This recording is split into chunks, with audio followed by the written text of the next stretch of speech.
think everybody becomes a different person after it happens. Everybody becomes a little more paranoid. Now I don't walk the same, you know what I mean? I now walk looking at everything. It is different. It does change who you are, you know what I mean? Now, a car passing me isn't just a car passing me, it's a gray Honda, you know what I mean, with 3 people inside. Emanuel Sawyer was shot randomly in a drive-by because his neighborhood, Lawrence Heights, was in a beef with another hood. He doesn't want to show his face because he lives in the same place and no one has been charged for the incident. The bullet hit my femur bone and then fractured into pieces. It was actually a shattering bullet. It shatters on impact. So if it hit me possibly in my upper region, I could have died. Did anyone sort of come to you and say, if you need counseling or mental health, here's where you go? No, definitely not. That's not really an option that's provided. Did you feel like that would have helped or you needed that?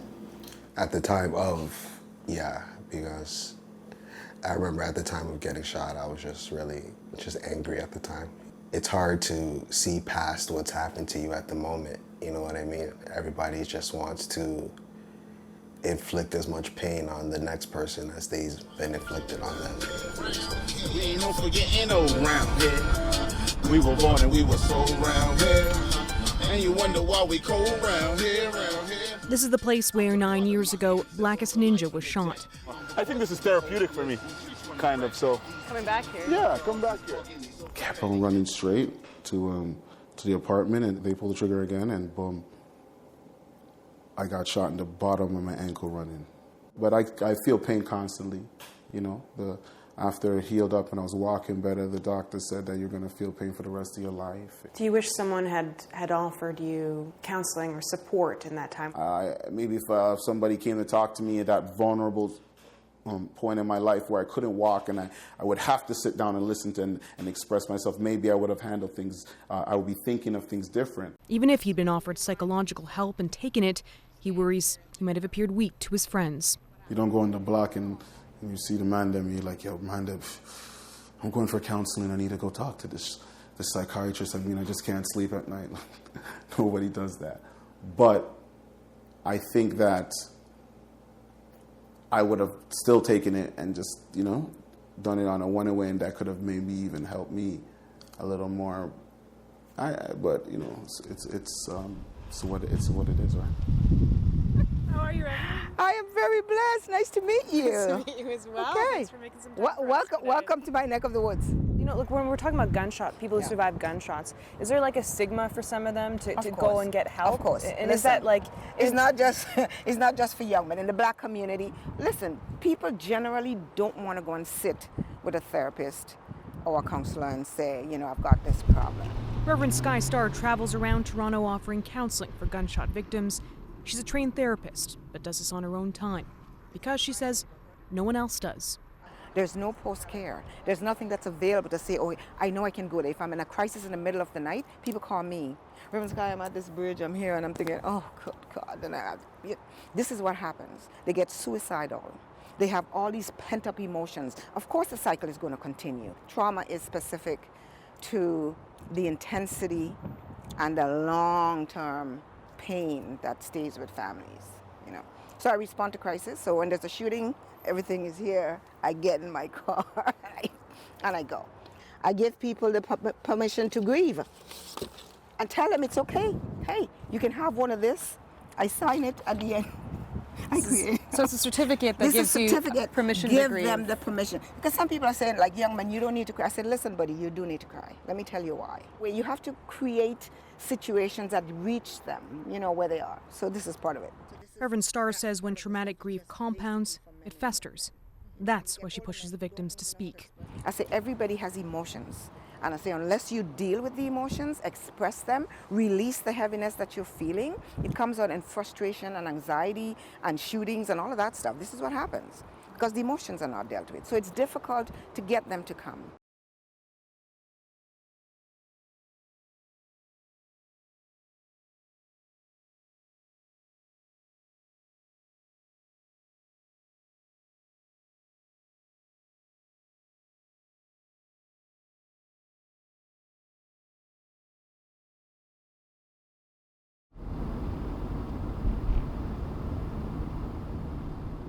I thought the guy that was celebrating the baby shower was letting firecrackers go for the baby shower.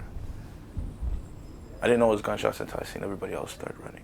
When did you realize you'd actually been shot? After I broke my femur trying to run. So it hit and it broke the femur, but not completely. So I'm the one that broke it completely trying to run. Gotta get another shot. Then I know, okay, this is serious. Then I think I'm gonna die at this moment. Like, I think death is coming. To this day, Michael Fenty doesn't know who shot him in both legs. That's why he doesn't feel comfortable showing his face.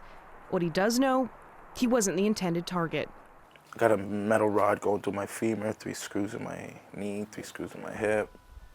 I got nerve damage in my left leg. My sciatic nerve is messed up. My tibia is broken. Did someone sit down and talk to you and say, hey, this is what your life is going to be like, or this is what is going to be? No help. Rehab, therapy, I had to pay for that myself.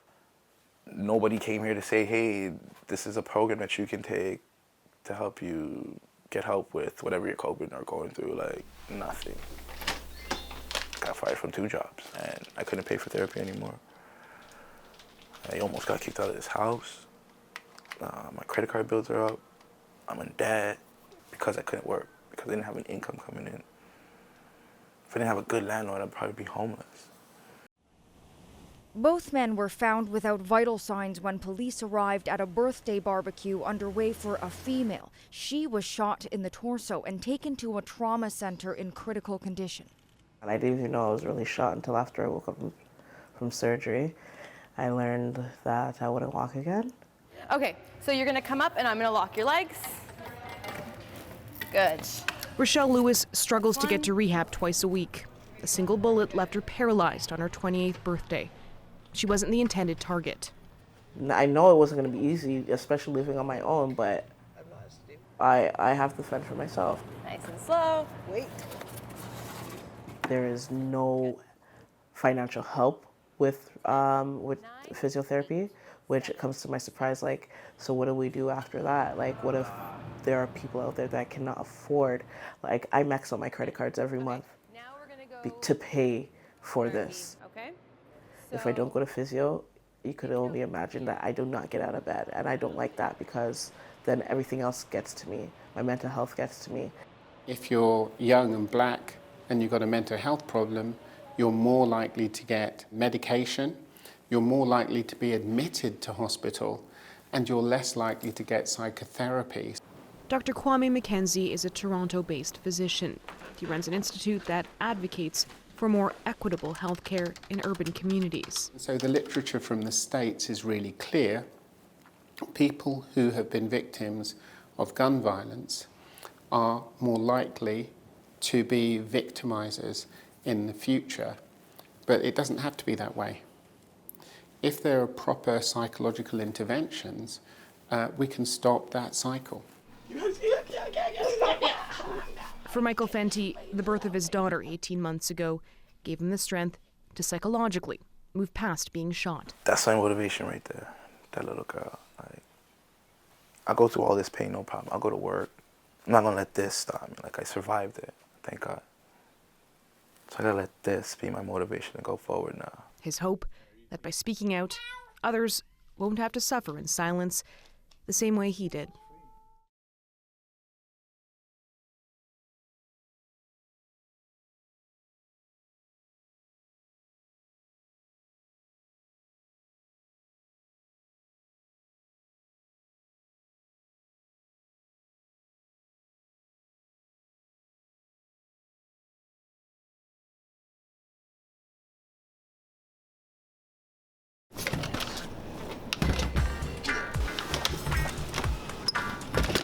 So as I was telling Farrah, man, you know, I'm not a loser, man. I don't lose. I'm used to winning, man. I cook in here. I could cook easily for 100 people in this kitchen. Welcome back, everybody, to Taste Yours with me, your host, Chef Smiley. That's why it's called Taste Yours with Chef Smiley. Not just black pepper and salt like everybody do. Oh, a little black pepper, a little salt. No. You want it seasoned properly. Hey, Farrah, where you at? Oh, yeah, I'm coming. Hey, come on in. Paul Smiley Evans didn't always cook from a wheelchair.